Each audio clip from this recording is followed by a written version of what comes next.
السلام علیکم ویورز، سلسلہ ہے بکھرے موتی، اور آج میں اس میں لے کر آئی ہوں آپ کے لیے ایک اچھی سی اسلامی کہانی جو امید ہے آپ کو پسند آئے گی۔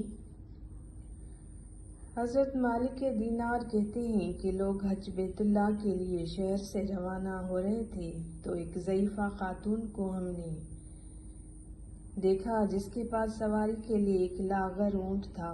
تمام عازمین حج نے اس بی بی سے کہا کہ یہ سواری آپ کو مکہ تک نہیں پہنچائے گی۔ اگر آپ کے پاس استطاعت ہو تو موٹا تازہ اونٹ خریدیں، اگر اونٹ خریدنے کی سکت نہیں ہے تو آپ اپنے گھر میں بیٹھیں، جب اللہ تعالیٰ آپ کو اس کی استطاعت دے تو آپ مکہ جانا۔ مگر اس ضعیفہ خاتون نے کسی کی بات پر توجہ نہ کی اور قافلے کے ساتھ روانہ ہوئی۔ راستے میں اس خاتون کا اونٹ تھک ہار کر بیٹھ گیا اور کسی طرح سے اٹھنے میں نہ آیا۔ تمام اہل قافلہ اس بات پر پریشان ہوئے۔ میں اس خاتون کے پاس گیا اور اسے ملامت آمیز لہجے میں کہا، آپ بھی کیا ضدی خاتون ہیں؟ تمام قافلہ والوں نے آپ کو سمجھایا تھا لیکن آپ نے کسی کی نہ سنی۔ اب آپ کتنی پریشان ہو رہی ہیں، اس کا اندازہ ہے آپ کو؟ اس خاتون نے مجھے کوئی جواب نہ دیا۔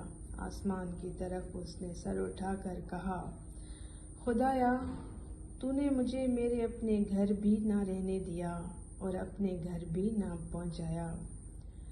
اگر تیرے علاوہ کسی اور نے میرے ساتھ ایسا کیا ہوتا تو میں اس کی شکایت تیرے پاس کرتی، لیکن اب میں تیری شکایت کس کے پاس کروں؟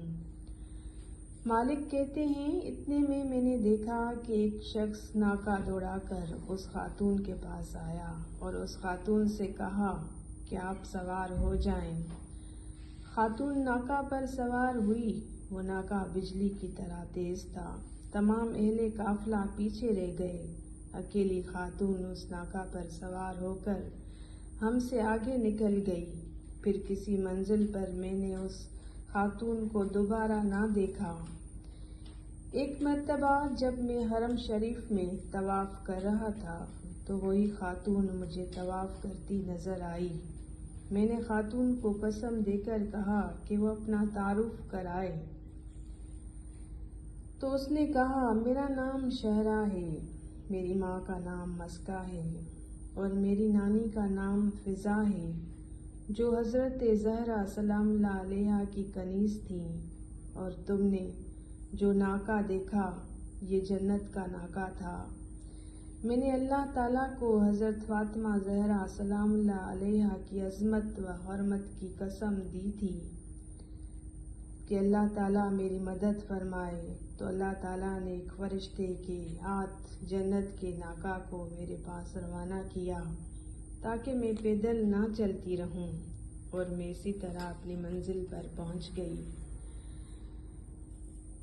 تو بس ہمیشہ اپنے رب سے جو امید باندھتے ہیں اور ان سے مدد طلب کرتے ہیں، بے شک ہمارا رب ہمیں تنہا نہیں چھوڑتا اور اسی طرح مدد فرماتا ہے اپنے بندوں کی۔